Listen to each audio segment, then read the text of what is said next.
Scuffy the Tugboat and His Adventures Down the River by Gertrude Crampton.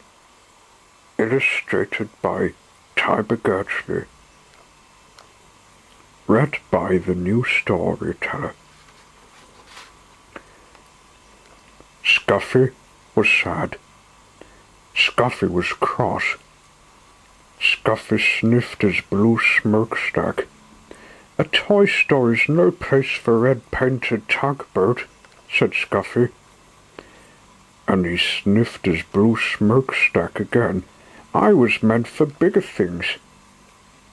"Perhaps you would not be cross if you went sailing," said the man with the polka-dot tie who owned the shop. So one night he took Scuffy home to his little boy. He filled the bathtub with water. "Sail, little tugboat," said the little boy. "I won't sail in a bathtub," said Scuffy. "A tub is no place for a red-painted tugboat. I was meant for bigger things." The next day, the man with the polka-dot tie and his little boy carried Scuffy to a laughing brook that started high in the hills. "Sail, little tugboat," said the man with the polka-dot tie. Scuffy floated on a ruffle of the brook and saw above him the smiling faces of the man with the polka-dot tie and his little boy. It was spring, and the brook was full to the brim with its water, and the water moved in a hurry, as all things move in a hurry when it is spring. Scuffy was in a hurry too. "Come back, little tugboat, come back!" cried the little boy, as the hurrying brimful brook carried Scuffy downstream. "Not I," tooted Scuffy. "Not I. This is the life for me." All that day Scuffy sailed along with the brook, past the meadows filled with cowslips, past the women washing clothes on the bank, past the little woods filled with violets. Cows came to the brook to drink.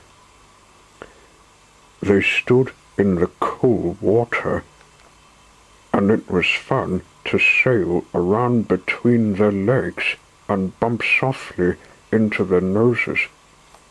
It was fun to see them drink, but when a white and brown cow almost drank Scuffy instead of the brook's cool water, Scuffy was frightened.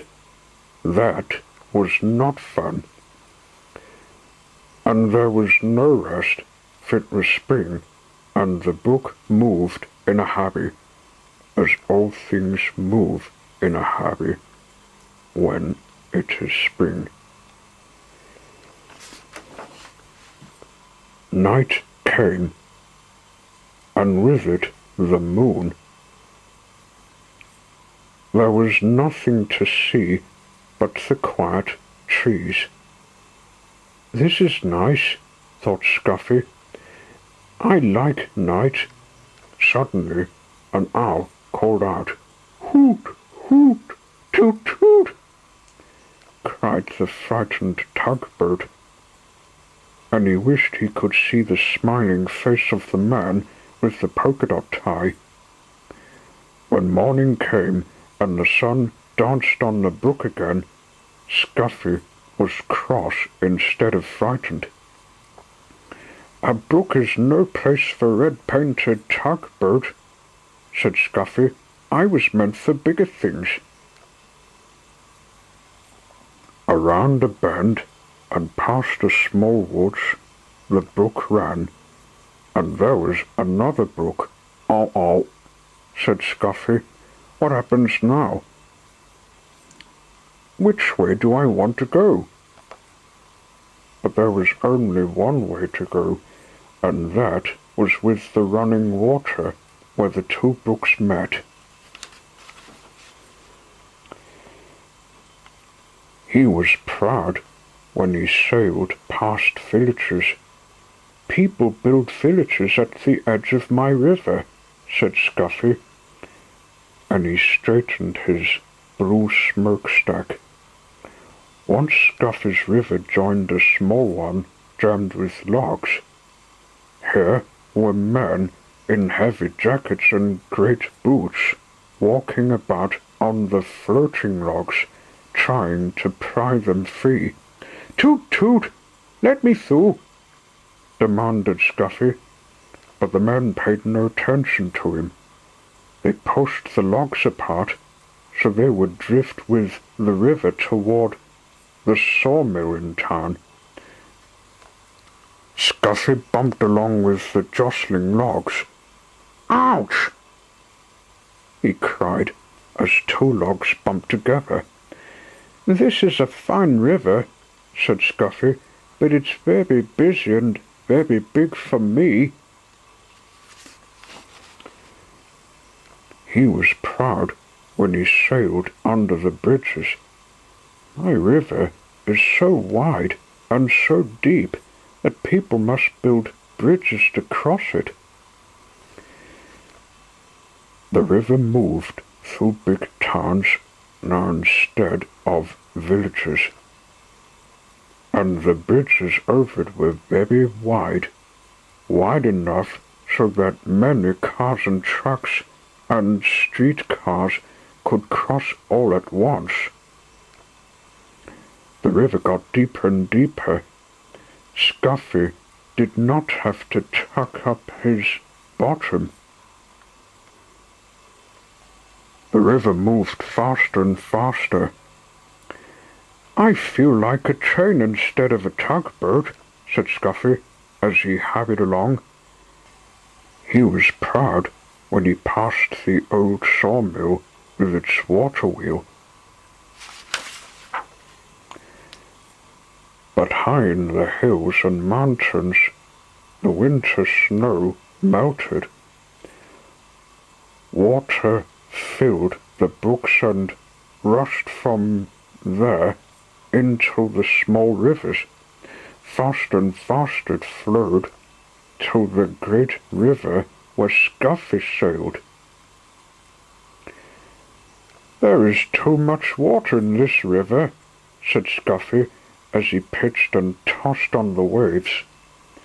"Soon it will splash over the top, and what a flood there will be." Soon great armies of men came to save the fields and towns from the rushing water. They filled bags with sand and put them at the edge of the river.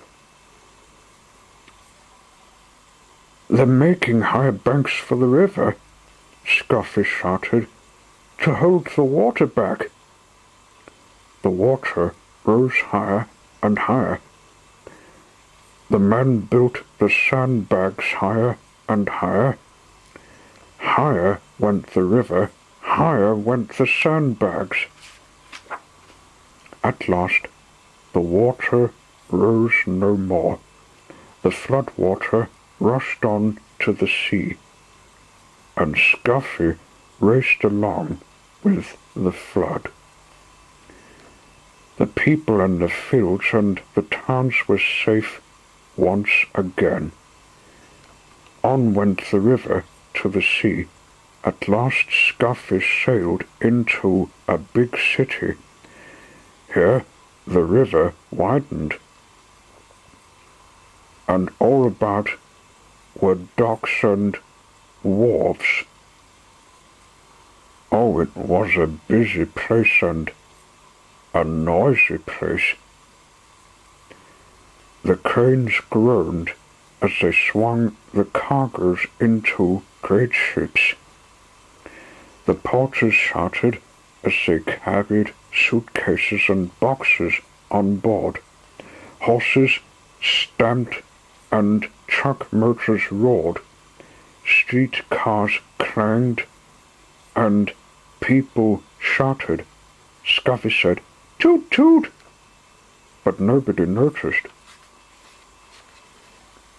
The whistles blew, policemen's whistles, train whistles, deep whistles from the great ships as the gangplanks were pulled in. And just beyond lay the sea. "Oh, oh," cried Scuffy when he saw the sea. "There is no end to the sea. I wish I could find the man with the polka dot tie and his little boy." Just as the little red painted tugboat sailed past the last piece of land, a hand reached out and picked him up. And there was the man with the polka dot tie, with his little boy beside him. Scuffy is home now with the man with the polka dot tie and his little boy. He sails from one end of the bathtub to the other. "This is the place for red-painted tugboat," said Scuffy. "And this is the life for me." The end.